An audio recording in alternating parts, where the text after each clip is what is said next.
Hello and welcome to Boomer Bust NFL Fantasy Football Podcast. We're here back at the G4 Podcast Studio.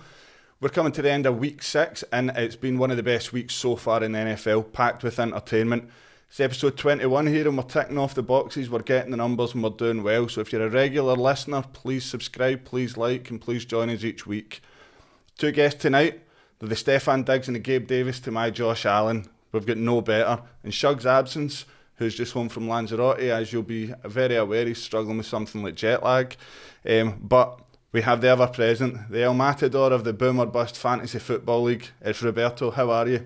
Very well, Kieran. Thank you for having me again, twice in 1 week. I'm getting comfy in this seat. Shug might not be coming back. Yeah, his seat's getting cold, but no, we could have no better company here than the man I'm about to introduce. We promised the highest calibre of guests here.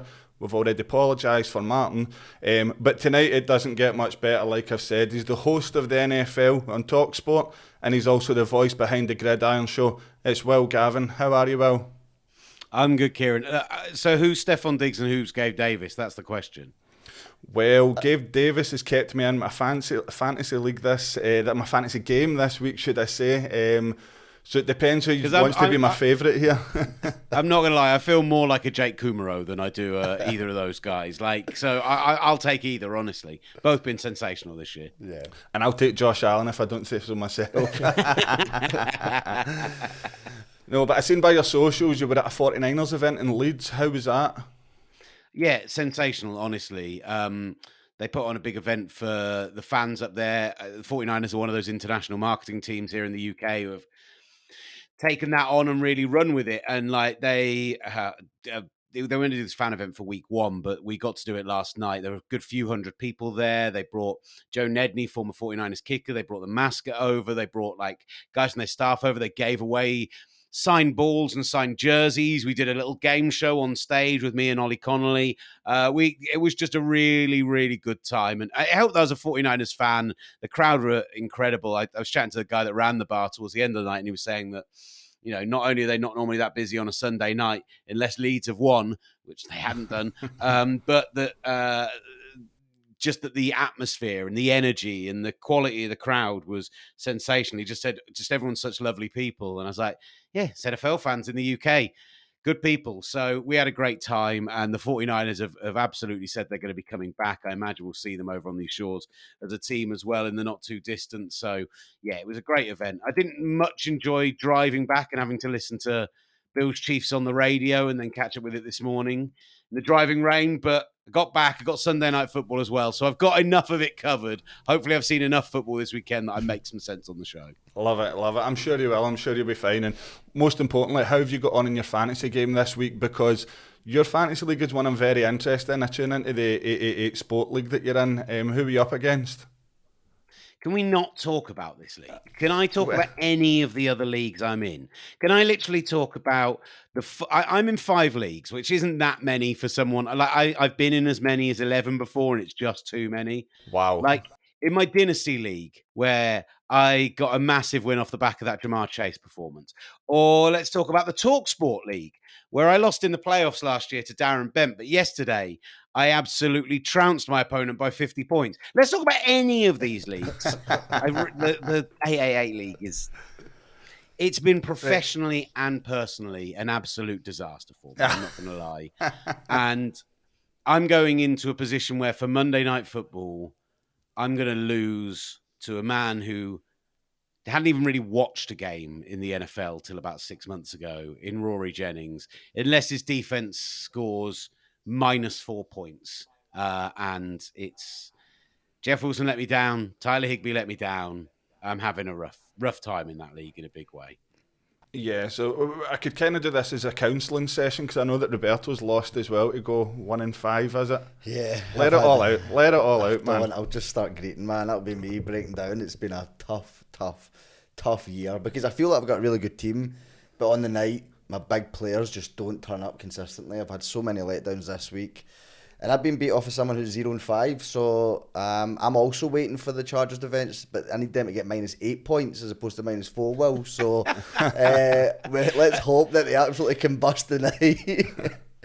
The worst bit is that Russell Wilson is barely an NFL quarterback right now in that system. The way that he's trying to force himself to be a pocket passer, refuse to do any of the stuff that he's actually good at, like the stuff that will send him to the Hall of Fame one day. He's starting to, like, it really reminds me of that first season of Peyton Manning in Denver when they tried to force him into a system and then he went, no. We play Peyton Manning football. That's the way we do things. Like Tom Brady early doors in Tampa Bay, they figured it out. Like, it's really got that kind of feel to it. Even Aaron Rodgers, like in the first season with Nathaniel Hackett, like it feels like that to me. And I just, there's no way the Chargers are scoring anything sub 10 points. Nah, sorry. I'm thinking that as well. And there's no way the Broncos are scoring anything ridiculous either. I'm not sure we're in for a Hollywood game, but we'll wait and see. I'll hold my breath, but I think we were all right about that Thursday and the Thursday before. But no, well, you're quite vocal there about all your leagues, so I'm sure you won't hold back in coming up with your boom for this week in the leagues that you've done well. So who pulled it out the bag for your fantasy team? Oh, I mean, I just mentioned Jamar Chase, and I think I mentioned Jamar Chase because I in my Dynasty League, I won this league last year with a stack of Chase and Burrow, but I haven't picked Burrow up the season before and Chase at the very top of the draft this year. And so far this year, like this will send me to 3-3. I was having a rough start to the year because I have way too many Bengals on my team who carried me to a championship last year and have struggled this year. So yeah, I think Jamar Chase and his 28 points, Joe Burrow and his 32.5 points, those are the two that saved me in a league that I needed saving in. That's been my boom this week, definitely. Yeah, and what about you, Roberto? Who have you got? I mean, I can't really call it a boom because my performance has been so bad from every single person. I had my kicker, Suckup, got 14 points, but I don't want to say that he was my boom this week. So I'm going to... Unless a kicker's scoring like 30 points, you're not allowed to pick a kicker. I know. So Rashad White for me. So he didn't boom to the levels that we would want to, i.e. 20, 30 points and getting you big scores, but he got me 10.5 points, which for Rashad White and the way that the Bucs are playing, I know they're trying to give Fournette a wee bit of a break and try and keep him healthy to the end of the season. So it was good that this rookie got an opportunity to get runs, pass catching, as a kickoff returner. So he was projected to get 6 points, got me 10.5. I know it's not big, but for me, when I've had such a poor week, I'm just small wins, small victories. Rashad White for me. Love it. On you go, Will, sorry. I was going to say the other guy I'd shout out is Breece Hall, just because I had a bit of a Breece Hall kind of obsession going into the year. I drafted him in a couple of leagues that were kind of deeper, and I've picked him up off waivers in a few others, and I think I own him in like 4 or 5 leagues, and I started him in at least 3, and you know, every team I've started him on I've won. It wasn't like an insane day for him, but he had 116 yards and just all round looks like the way he's carrying that offense right now as a rookie, and that's he's been sensational. So if I win some championships, I suspect he might be a big part of that this year. Yeah, at the moment, if you've got Breece Hall, no matter what, you're not trading him away. You're holding on to him. He's untradeable at the moment. But I'm gonna go with another rookie running back who we did tip highly as well in pre-season coming into it. Now with Rashad Penny getting injured, I traded away Najee Harris, who I seem to mention, and I've caught him under every name under the sun on this. So I traded away Najee Harris and Jerry Jeudy and got Kenneth Walker III for it. Yesterday was his game and he has fully broken through, and even at that, the amount of snaps that he played, folk were all over Twitter saying, get this guy back on the field. He reminds me of Marshawn Lynch, and there's no bigger compliment than people saying that. Maybe it's a bit over the top for now, but 19 points he got for me, 21 carries for 97 yards, 1 touchdown and also 2 receptions. Next week he's up against the number 2 defence in the league against the run and the Chargers, so I'm expecting him to do well again, but it's one of these ones away from fantasy when you're watching this guy. He smells like a running back, he runs like a running back, he looks like a running back. This guy looks the business. He looked unbelievable yesterday. And the surprise package this year, and I think we are a wee bit shocked with Russell Wilson leaving the Seahawks and seeing them playing the way they are under Geno Smith. He's just another weapon in that offense. They have had, by the way, an absolutely unreal rookie class all round in Seattle. I mean, I was convinced the Seahawks were going 2-15 this year and going to absolutely fall apart because they were looking old, they were looking slow on both sides of the ball. They'd lost Russell Wilson.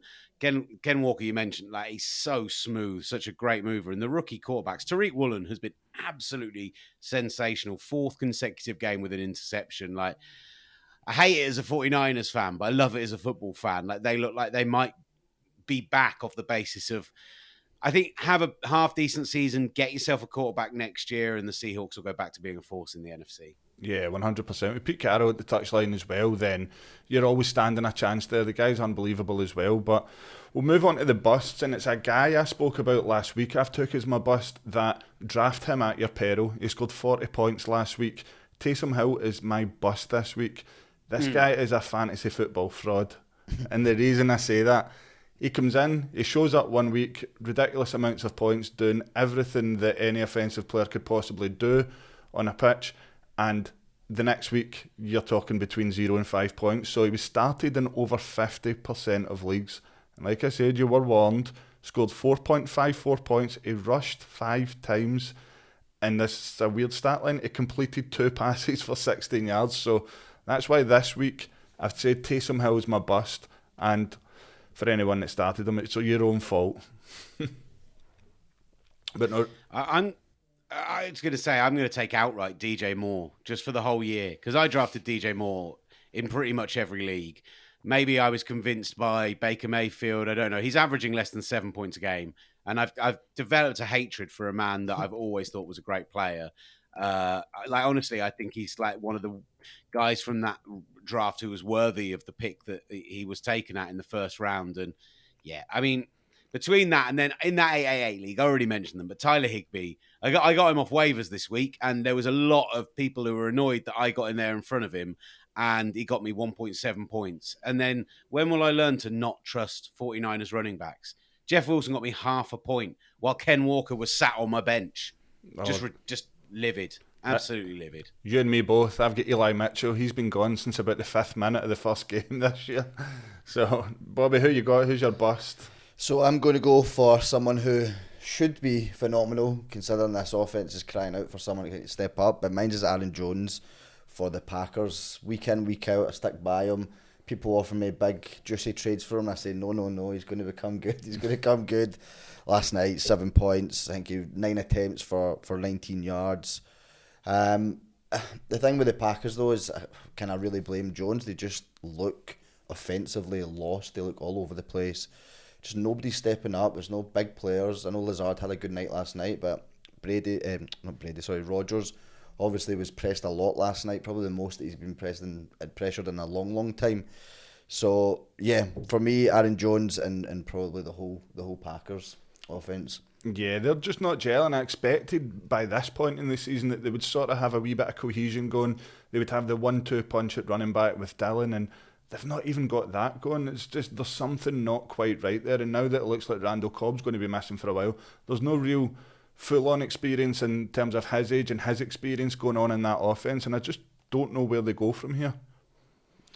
Rodgers talked about simplifying things this week, and I think he's a bit frustrated with what's going on around him, but he's not moving well at all. No. He's not moving well in the pocket. He's not making good decisions. Ollie Connolly, who we do the Gridiron Show with, has a brilliant Substack. Like, if you don't follow his work, he is he's one of those guys who's forgotten more about football than any of the three of us will ever remember. Like, he's so smart.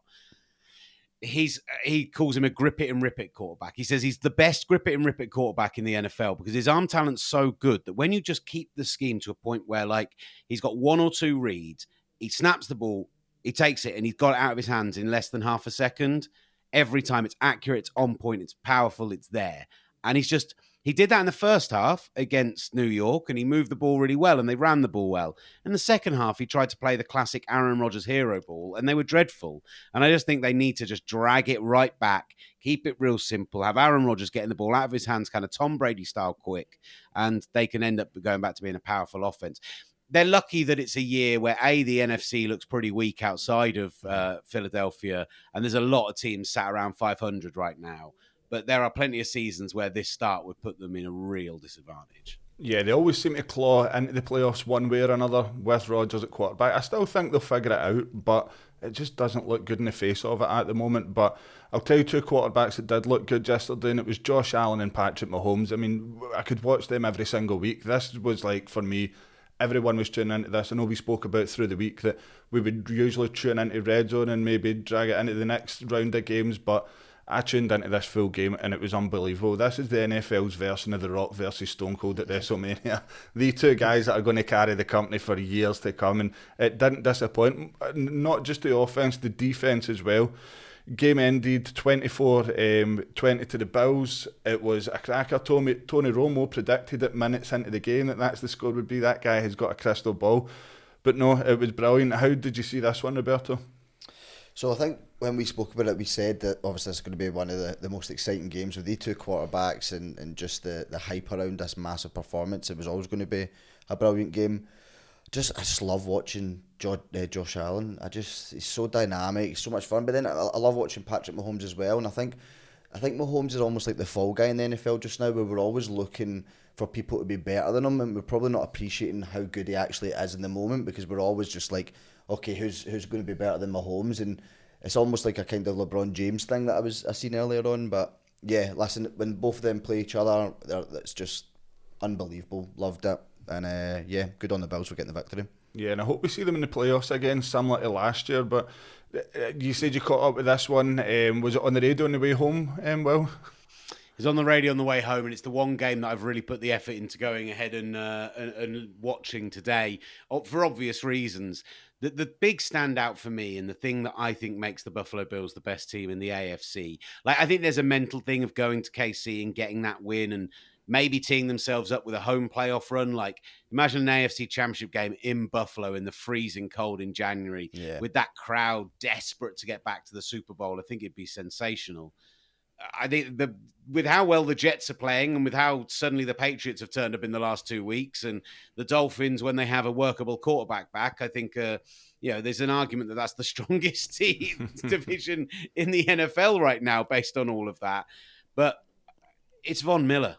Like, they weren't getting natural pass rush last season. Everything was schemed. Everything was like relying on those all-pro safeties to come up and make blitz packages. It was relying on the corners to do things. It was relying on Matt Milano to fly around the field.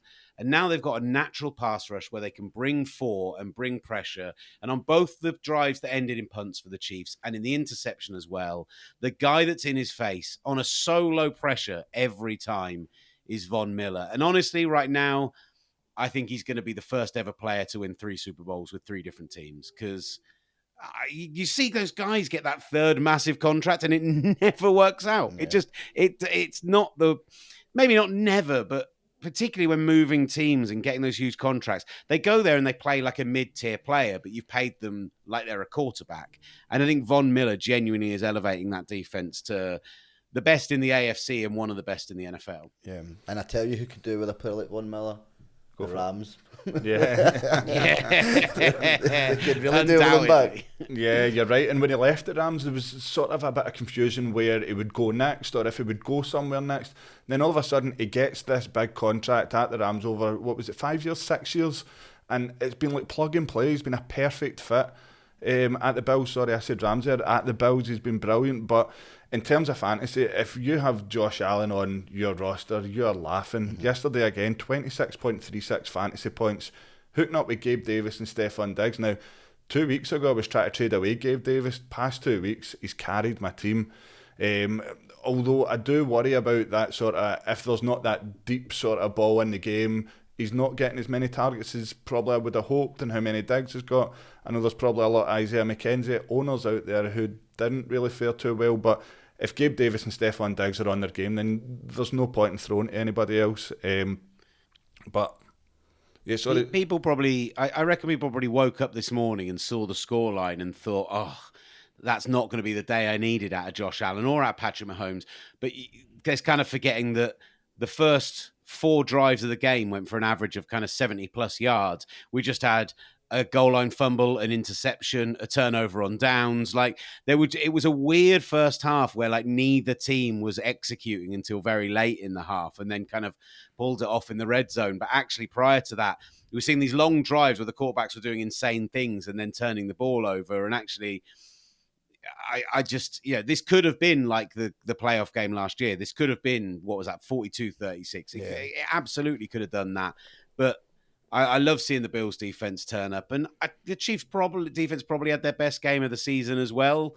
It's just, if it's got to be your best game of the season against Josh Allen, and unfortunately, it just wasn't enough. Yeah, that hurdle. I think I spoke last week about the first time I watched Josh Allen with the Bills and they hurdled the defender, and the commentators and the pundits were saying he can't keep doing that in this league. He's not going to last playing that style of football. And then what does he do last night? The biggest moment in the game, charges down that touchline and over he goes.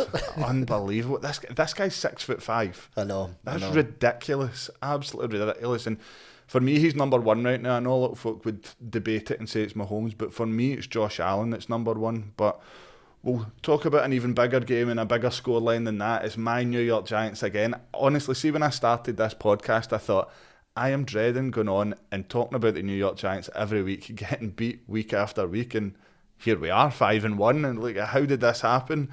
But did you catch much of this one, Will? Or you were just shocked at the score the same way I was? Look, this is one of the games I haven't caught up with yet, but I'm absolutely intending to.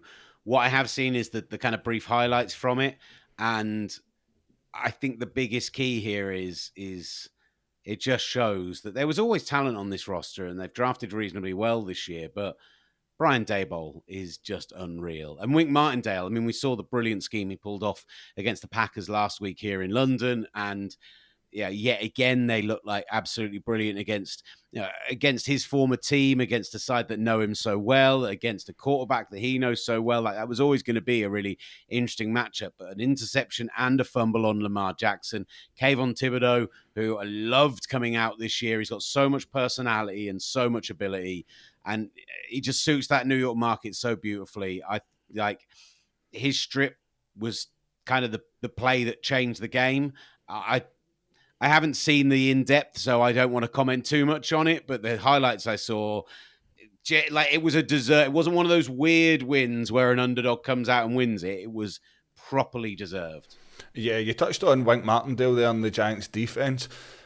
I read a stat earlier and I could not believe it, and it's one of these ones, you know what you're doing if you have worked with that quarterback. We blitzed Lamar Jackson 69.5% of that game, and that is crazy. You're not meant to blitz Lamar Jackson. Like, that's meant to be he's meant to be such a great running quarterback and such a read option quarterback, and a guy who knows like how to read those free rushes and everything else.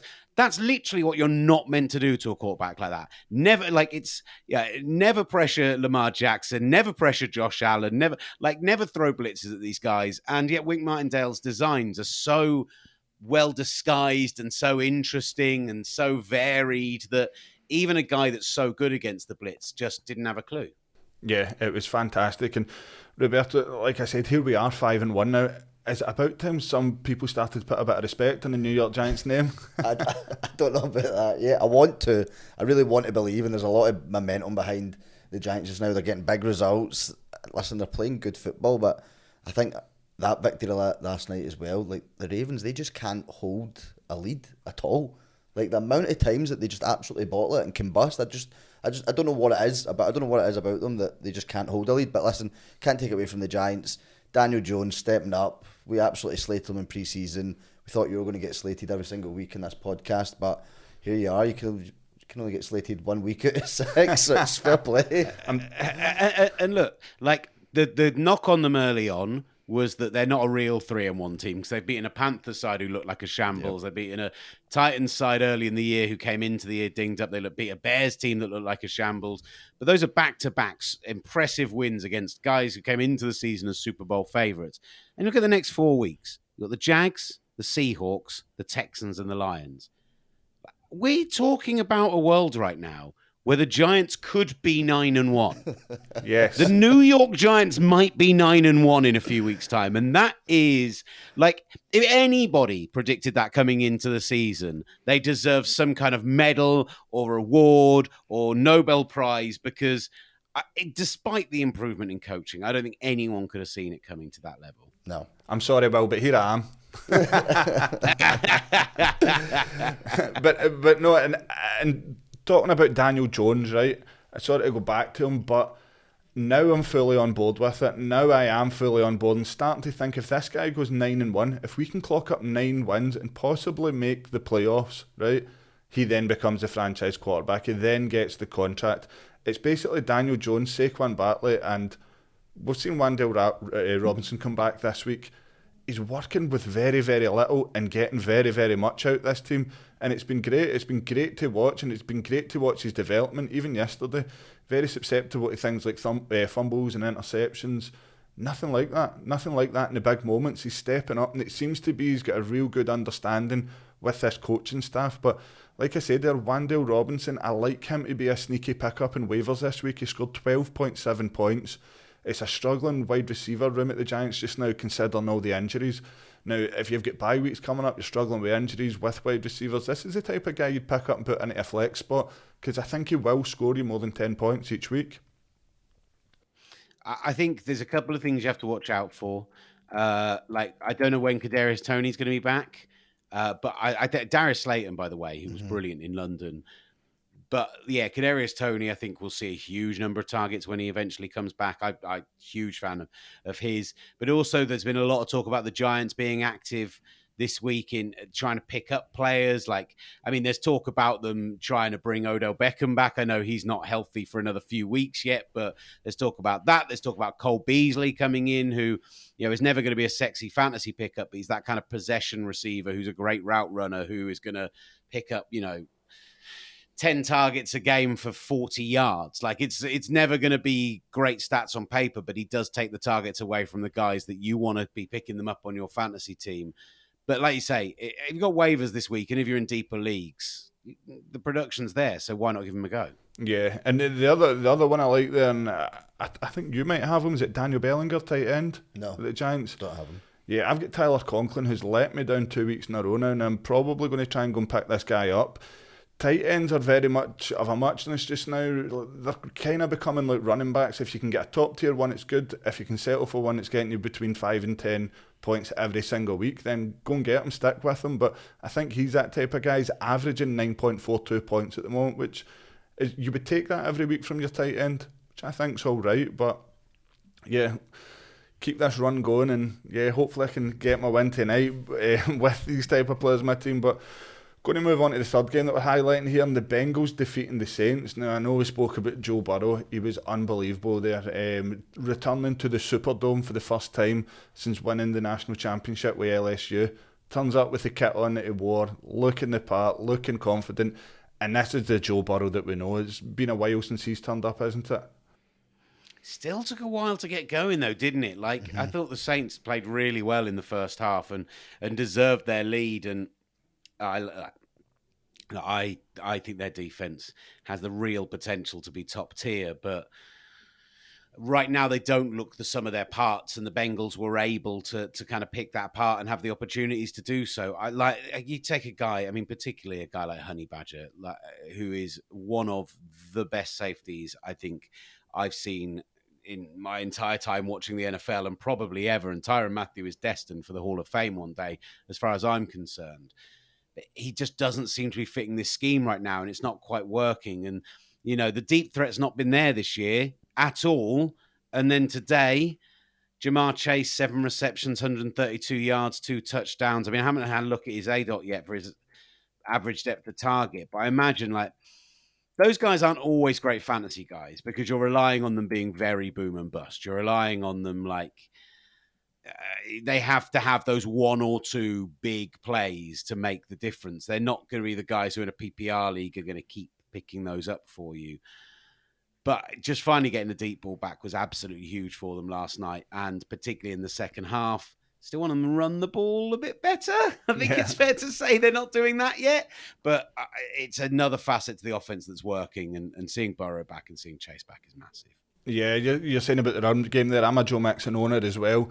And oh God, no, so many leagues. I know, mate. He doesn't seem to get going. Don't get me wrong, he's getting around about the 15, 16, 17 points a week, but that's not what I expect from Joe Mixon. I expect so much more as that sort of... You're seeing Samaje Perine coming in a wee bit more now, but you expect so much more from Joe Mixon. He seems to feature more in the pass game, but it's just... The thing is, right now, he's touchdown dependent. Yes. And actually, what you want from your lead running back is 20 carries, 100+ yards. Give me my points that I need, that I'm going to get from you. And then if you score a touchdown, you're going to be the breakout guy that wins me my game that week. Mixon now, 4 receptions, 23 yards, 8 carries, 45 yards. That on its own is like, what, a 9-point game if you're doing not PPR and 12 or 13 in a PPR league. It's that touchdown that takes him up to the 16, the 19s, the 20s right now. You need a guy that's going to be getting you 12 plus points without touchdowns, and every week, if he's going to be your running back 1, even your running back 2, and then on top of that is getting you your touchdowns, and he's just not doing it at the moment. Yeah, I really hope he kicks on, but did you see much of Jamar Chase in this one, Bobby? No, I didn't actually. No, neither did the Saints secondary, mate. Yeah. I think it was good to see Joe Burrow back, Mr. Six on legs, pulling up a big performance. First couple of weeks they did look very lost. I don't know what wasn't working, but it was good to see him and Chase again. And T. Higgins obviously picked up a knock. He was questionable whether he was going to be playing. He came in, he didn't see as many targets, but the other receivers stepped up. Tyler Boyd had a really good game, who had a really strong finish to the season last season. So, listen, the Bengals look good. We couldn't call it on Thursday. Well, I couldn't call who was going to win it. Hopefully this is the kind of performance that kind of kicks their season on, and I would like to see Joe Burrow and the Bengals do well. Obviously coming from the Super Bowl last year, then you obviously want them to do well this year. Yeah, 100%. And I look at the other side of the field here with the Saints as well, and putting my fantasy head on as well, I'm thinking Tre'Quan Smith is a very good pickup this week. He got a catch for a touchdown during the game. The Saints have already called out that Michael Thomas and Jarvis Landry are going to miss the game on Thursday night. Now, it's still quite up in the air what's going to happen with Chris Olave and the concussion protocol. Might be too early to call. So, Tre'Quan Smith might be a very good sneaky pickup there as well. I know Kamara played well and Mark Ingram had a big game. But no, that for me was a very good game. High-scoring game, 2 very nice offences. And yeah, I liked it and look forward to Thursday now with the Saints. I hope Olave's back because he's been one of my better players. Kamara is the prime example of what you want out of an RB1. Exactly what I was saying. Yep. 19 carries, 99 yards, 6 catches, 25 yards. Didn't score a touchdown, but still got you 20 fantasy points. If he had a touchdown, even 2 touchdowns this week, he's the guy who wins you your game. Otherwise, he's just the guy who doesn't lose it for you. And that's what my RB1, I want to not lose my fantasy game. I don't want Aaron Jones scoring me 4 points or whatever I got out of him this week. Yeah. I know. I think I said it at the start of the season, and people were writing Kamara off with the doubt up in there if he was going to miss games or suspension, and he didn't, because in a full PPR league, when you've got a pass catch and running back like Kamara, he's very, very efficient. But we'll move on, okay? And well, we've not got you for much longer. We really appreciate your time, and thanks for coming on. And like you've done at the 49ers event, we'll have you up here for a few beers when we do a live event eventually. The beers are on us, mate. But before you go, would you mind? That's an invite that I'm always going to answer, by the way. The words "the beers are on us" are a guaranteed attendance from Will Gavin, I promise. In Glasgow, that's quite a common phrase. Is it often delivered on, though? That's the question. Well, but no, if you don't mind, we're going to do what we do with all our guests and run through some quick fire questions here. So, are you ready? Yes. Okay, NFL team you don't like? The New England Patriots. Oh, for obvious reasons? Yeah. Just... I am the luckiest person alive that I have managed to do for a job what I love as a hobby as well, and have been able to go to some Super Bowls, and that is stupidly fortunate. But if I have to go to another Super Bowl and talk about Tom Brady for a whole week, I would rather not go. That's terrible, isn't it? But... The flip side of that is my wife would absolutely love that. Yeah, just, for the very reasons, just unlikable. Okay. The Seahawks I'll have as my second one. There you go, because they're the 49ers rival. Okay, next. Okay, the most overrated team in the NFL at the moment? Oh, go on. The most overrated team in the NFL at the moment is the problem is I really wanted to say the Cowboys before last night, and I think they kind of showed up that they might have been that. Say the Cowboys. We've got a better Cowboys fan in our fantasy league, and I would absolutely love it if you said the Cowboys.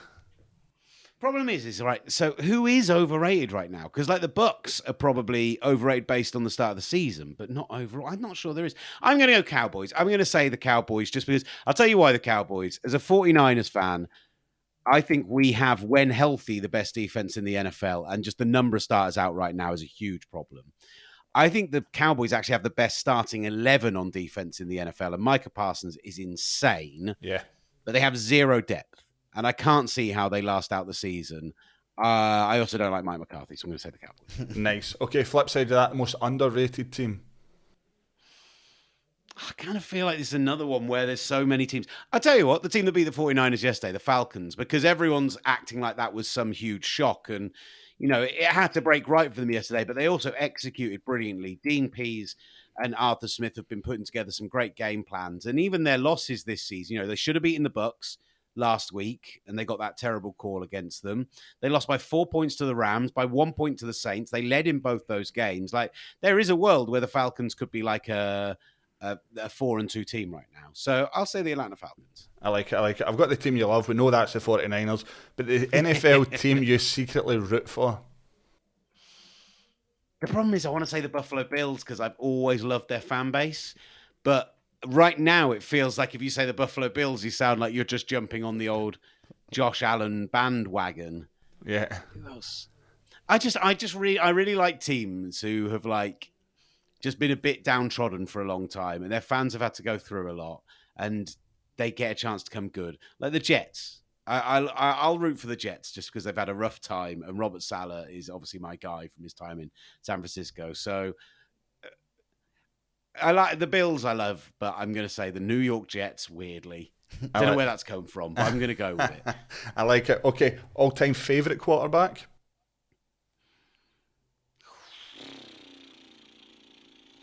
I kind of have to say Joe Montana, don't I? But I think my all-time favourite to watch. Do you know, I'm just going to go with Joe Montana, but come back to me maybe, and I might think of somebody else.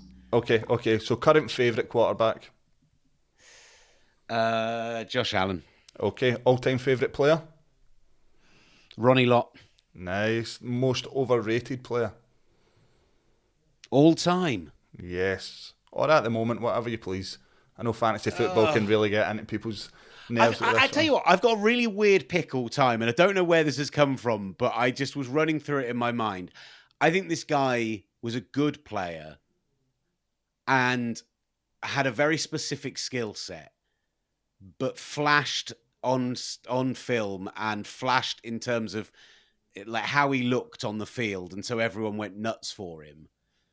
It's such a weird choice, this. Clay Matthews Jr. Yeah. I always thought that he was like consistently like the 10th best pass rusher in the NFL in any season, and yet he's going to be a first ballot Hall of Famer, and I don't quite see that. I see that he was a good player, maybe even a great player, but I don't. That's a weird one for me to have plucked out of the air, but that's where we went. I do like Clay Matthews. I'm a fan of him, but I can see where you're coming from. So left this one for last because I know, like you said there, you're living the dream. You're doing something you love. You do something that we would love to do as well. But what is your best NFL experience ever? I think the first Super Bowl I went to, as much as it was a Brady victory, it was the Malcolm Butler 1-yard interception. Russell Wilson, and just the whole event, doing Radio Row for the first time, getting to go to the game for the first time, getting such an incredible game. That's absolutely top tier.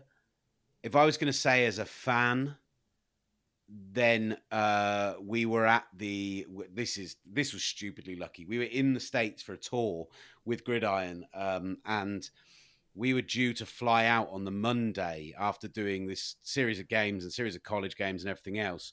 And the Monday was when they were going to be playing the game in Mexico, and the field was an absolute state. So they moved the game back to the US, and it was the Rams-Chiefs Monday Night Football 54-51.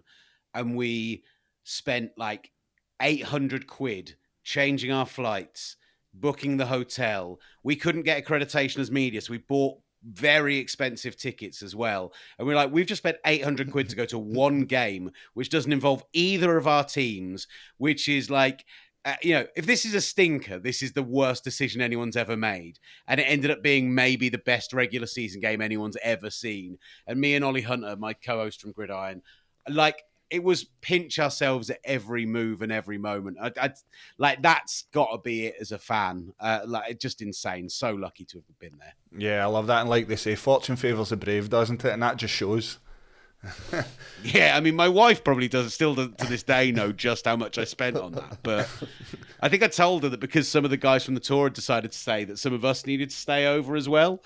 I'm not sure I ever told her, but yeah, she'll be home in a minute, so I better shut up. I know, I would be happy if you would circulate the podcast a wee bit, but if you're quite happy not to tell her not to subscribe to keep that secret between us, that's okay, man. We're cool with that. Hey, she's a big Ravens fan, so you can dig her out for your win this week. Oh, that would be good, but because it's quite an unusual one. I didn't expect it. If you would listen back on, what was it, Thursdays when we done it, I actually said the Ravens. Yeah. Anyway, well, we'll not keep you too much longer. Thank you so much, as I say, for giving up your time and coming on. Not at all. Yeah, it's been fantastic. Hopefully we'll do it again soon enough, but the beers are on us if you're ever up in Glasgow. Really enjoyed it, guys. Thank you so much for having me. All right, thank you. You take care. Keep 100% of your claim. G4 Claims. If you've been hurt in a road accident that wasn't your fault, you should really talk to G4 Claims first. Unlike road accident solicitors, we don't charge you for our services, which could see you better off. To keep 100% of your compensation, have a chat with Nicole and the team. You'll be glad you did. Search online for G4 Claims. Keep 100% of your claim. G4 Claims. Welcome back, and thank you to our sponsors, G4 Claims. We're sitting here at the G4 Podcast Studio.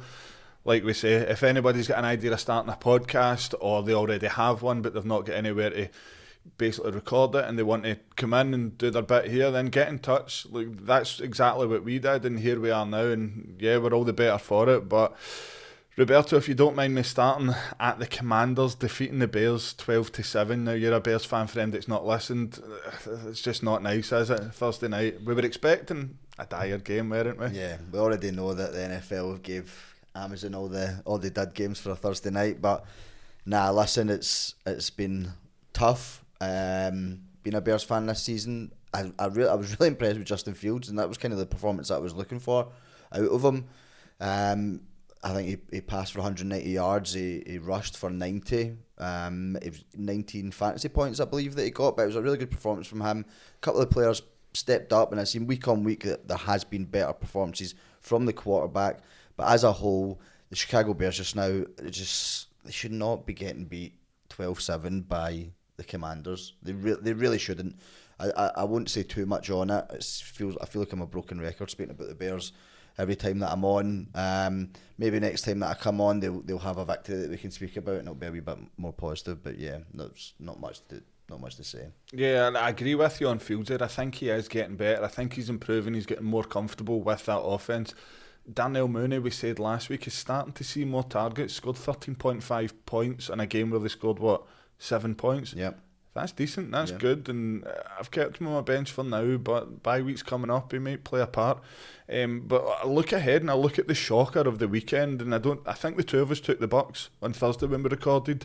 The Steelers defeating the Bucs 20-18. Now, for me, the Bucs have been, I don't know, they've been gritty, they've hung in games, they've won games ugly, and that's how you win championships. But it was like the video footage, you've seen of Tom Brady going crazy on the touchline at his O-line, and you think he would have got a reaction for them, but oh my God, the Steelers beating the Bucs, for me, I think the Steelers are one of the worst teams in the league this year. If it hadn't been for the Panthers, who we'll get onto, who I think have completely capitulated already in week 6.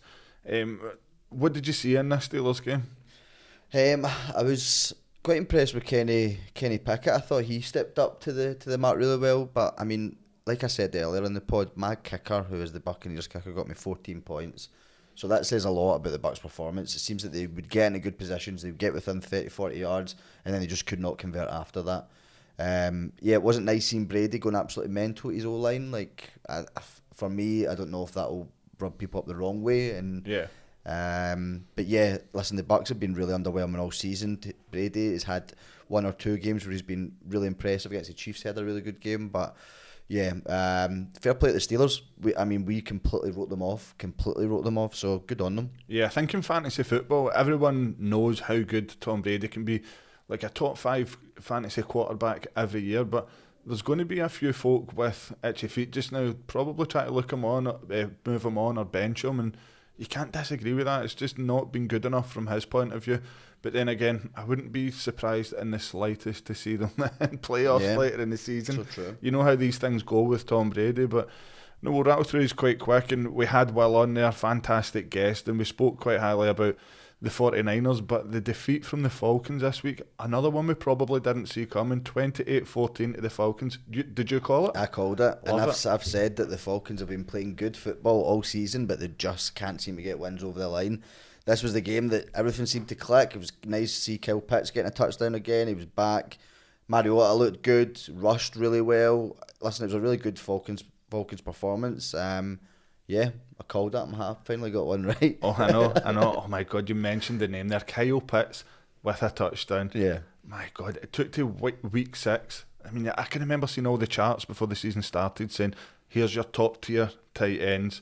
Kyle Pitts was in every single one of them, and you're talking alongside guys like Travis Kelce and Mark Andrews, and you're just like, how has this happened? Yeah. Like, he's almost like a wide receiver that plays at tight end, and he didn't seem to get targets or touches, but now I think it's came at the expense of one of your guys, Drake London. Yeah, it's been a few weeks now that he just seems to be dropping in terms of receiving yards. This morning I put in our chat as soon as I found out that I had a defeat that I'm willing to trade absolutely everyone in my team apart from Justin Jefferson.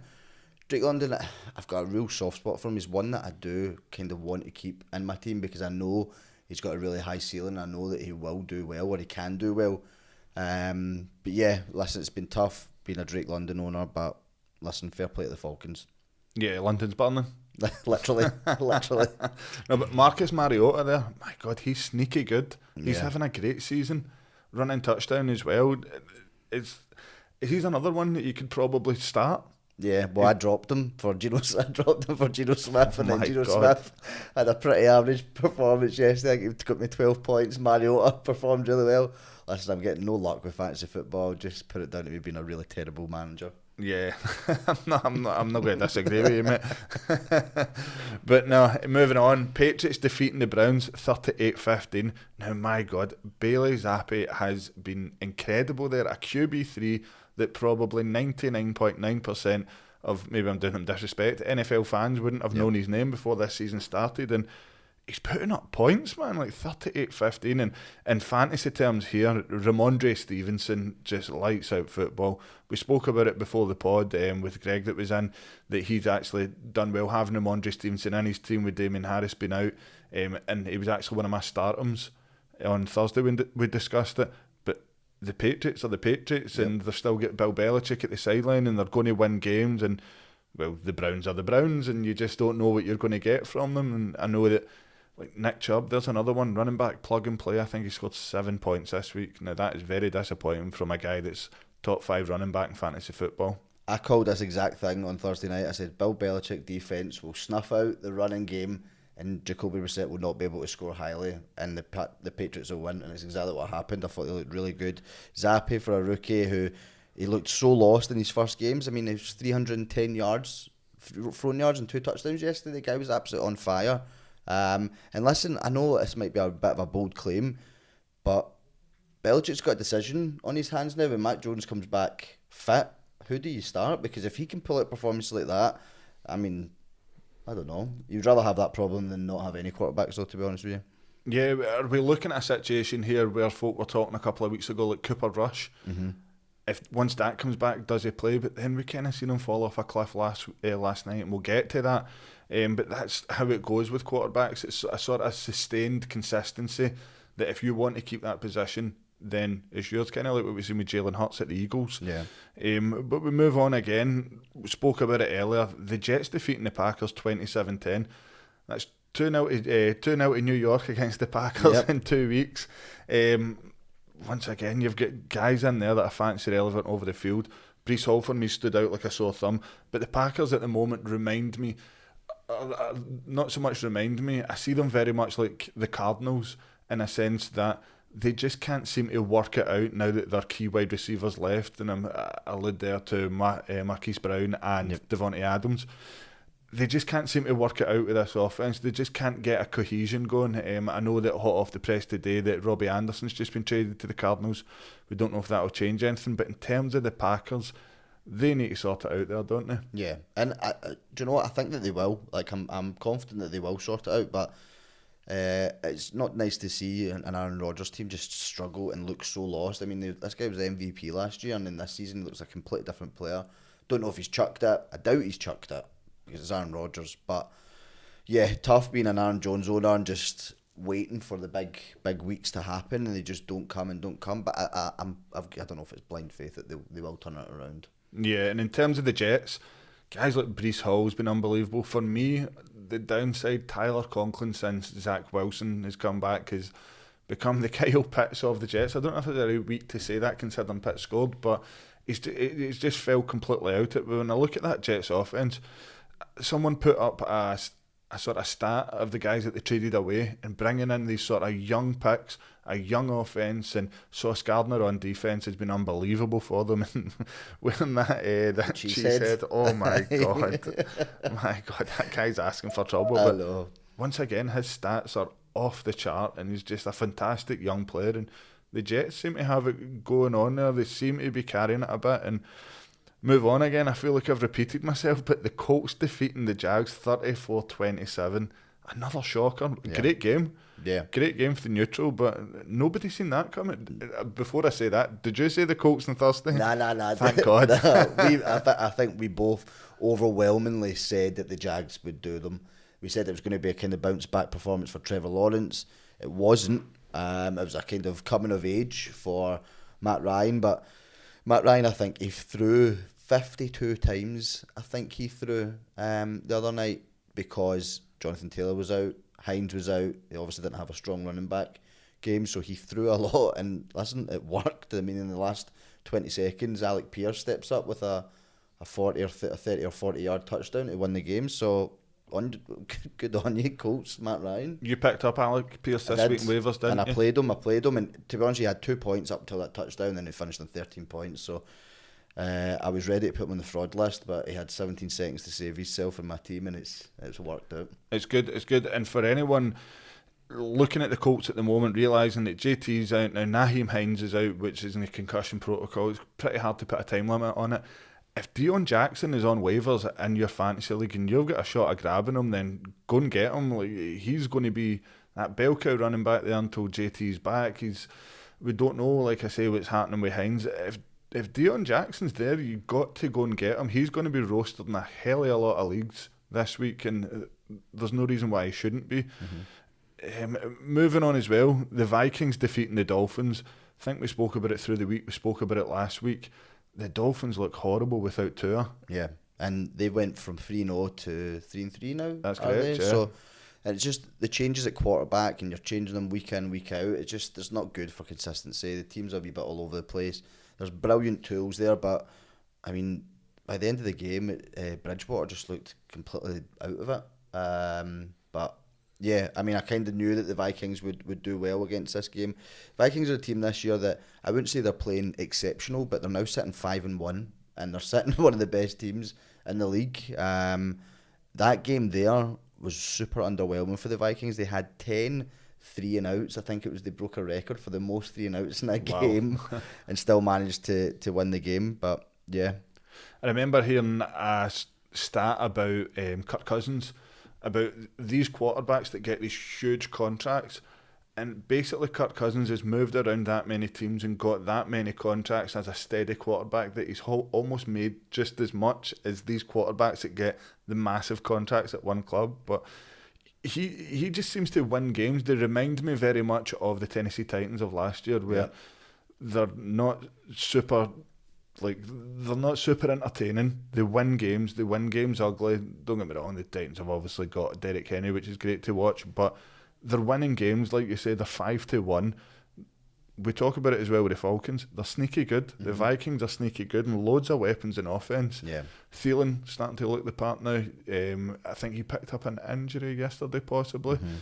So you're then looking at guys like KJ Osborne. Correct, that's the very man I'm just about to say. Justin Jefferson's been excellent again. He's another one, plug and play. Yep. Don't have to worry about him in your fantasy team, but no, we'll not dwell on that too long. Okay, a team that's very much in the headlines at the moment, the Rams defeating the Panthers 24-10. Now, the Panthers, I think I will put money on them having the number 1 pick next year. They look awful. They've sacked their coach, bust up on the sideline with the now gone Robbie Anderson. Looks like they might trade away CMC. So it's a very difficult time just now for Panthers fans, and it very much feels like a let's rip it up and start again and start to rebuild and get some good picks in next year. This one was never in doubt for me. We both called the Rams on Thursday. The Rams, I'm probably not wrong here, but the Rams still didn't look like the Rams that are Super Bowl champions. No. It was nice to see Stafford targeting Allen Robinson a lot, and obviously him getting his touchdown, things like that, but the Rams, they do this Super Bowl hangover from last year. It just does not seem to be going away. I mean, they just are not as entertaining as they were last year. It's good to see another couple of players stepping in, week out, as opposed to just Cooper Kupp. I can't say the boy's name, but the other Skronek. I can't say. I should have wrote this down. I can't say his name. We'll call him Squirtneck or something. Squirtneck. Squirtle. But we'll put a parental guidance on this. Yeah. But he looked good again. It's a few weeks in a row. Allen Robinson was stepping in. They obviously got Cam Akers, who's got personal issues that he's probably never going to play for the Rams again. Darrell Henderson really stepped it up. Listen, they got it over the line, but against the Panthers, you expect them to score big, and they just didn't. Yeah, I'm still not really liking Stafford. I just don't know what's going on there just now. Maybe the O-line's just not figuring it out either, but nah, I don't expect the Rams to sort of hit the heights that they did last year, but moving on to one of the later games as well, the Seahawks defeating the Cardinals 19-9. Now, we've already spoke heavily about the Seahawks, and I'm absolutely loving King Kenny Walker right now. He's my guy. He's going to be my ride or die for the rest of the season if he stays fit, and I was absolutely loving him yesterday. The Seahawks, nobody expected this. We spoke about it earlier. Geno Smith is a really, really relevant fantasy quarterback at the moment. Yep. I got him and I started him. Obviously, he didn't have a great performance, but I wouldn't say he had a bad performance either. Seahawks, they look good. Like, they're a team that I enjoy watching this year. Kenny Walker came in and he, like you said earlier on, Marshawn Lynch-esque. He was absolutely phenomenal. He's filled that gap immediately from Rashad Penny, scoring big, great runs. I like the Seahawks. They've just plugged away, and everyone wrote them off, and everyone slated Geno Smith, and now look at me stepping up. He's getting big victories. So yeah, I'm liking the Seahawks. And the other side of the field, the Cardinals. Now, I know you had Kyler Murray last year. It's just not happening for them at all. And now they've lost Marquise Brown for the season. They put out a massive contract for this guy. He's basically been the only one that's turned up in offence for them and in fantasy football. Now he's out for the season. And I think Drew touched on it a while ago. With adversity in this league and you play fantasy football, there's a positive side of it. And DeAndre Hopkins owners must be rubbing their hands right now. 100%. Last night was more kind of classical Kyler Murray, where when the pocket was collapsing, he was rushing, and he rushed a lot last night. So, but again, they start so slow. Last year I remember they were tearing teams apart. They were getting so many big points games, and this year they're just really struggling. Like you said, it's because PlayStation's been taken away from him. Call of Duty's been taken away from him. I think it's double XP next weekend as well, so get your money on them losing there, I know. But moving on to the late game last night, I've only watched the highlights back of this, but the Eagles going 6-0 to defeat the Cowboys 26-17. Now, I know Will touched on it about the Cowboys being overrated. I thoroughly expected them to fall off a cliff at some point. Ezekiel Elliott hasn't done it at all this season. Tony Pollard's probably outplayed him, and he's not really done it either. CeeDee Lamb has probably been their biggest asset on offense, and Cooper Rush has done well, right? Mm-hmm. There's no taking it away from the guy. I thoroughly expect to see Dak back in there next week. Yeah, I think it was touch and go whether he would play this week. Definitely feels like it was Cooper Rush's last game. He'll go back into that cushy wee QB2 position, but listen, see if you're a Cowboys fan and you lose Dak Prescott 2 weeks into the season, and then you say, okay, you'll be 4-2 after 6 games. you'd take it all day long. So fair play to Cooper Rush. And Cowboys, I don't think this necessarily knocks them out of contention or anything like that. I think the Eagles look good at 6-0.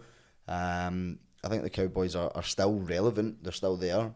And yeah, we'll be good to see what they'll be like when Dak's back. Will they be better? I honestly don't know. Yeah, Will made a good point earlier in the show as well, saying that there's no depth there. There's a hell of a lot of quality, but there's no depth. So when injuries come in and things, like guys are out, suspensions as well, they struggle. They really do struggle. And I expected that big divisional win for the Eagles. And last night, this was a really good game for me. It was one of these ones I woke up with one eye open at 4 in the morning to see how my fantasy had scored, because I'm up against Steve-O, right? Mm-hmm. So we'll both get kind of 2 players to play each. I had Devonta Smith, he had AJ Brown. So it was one against the other. AJ Brown scored 2 more points than Devonta Smith. So I was kind of like, oh no. So I'm now projected to beat him by 0.23 points. Jeez. So tonight I've got Melvin Gordon playing and I've got the Broncos defence. On the flip side of that, he's got Courtland Sutton. Oh God. I know, so it's going to be a real shootout tonight. I'm not going to stay up for it. I'm up for work early tomorrow, in case any of my work's listening. But how do you see this one going? Broncos versus the Chargers, late night game tonight. So for my fantasy relevance, I am a massive Broncos fan tonight. Like I said earlier on in the podcast, I need the Chargers defence to get -8 points. I don't think it's ever happened. I don't think it will ever happen. But no, Chargers will do the Broncos, I reckon. I hope they don't, but I can just see Herbert and the Chargers just walking over them. Yeah, the Broncos haven't been great, but there'll come a week where it clicks and it all comes together. They've got all the weapons there. They've got Russell Wilson, which, will we ever see the best of him again? Who knows? But no, it's been a great week NFL. It's been a great night to record the podcast. Fantastic guest in Will.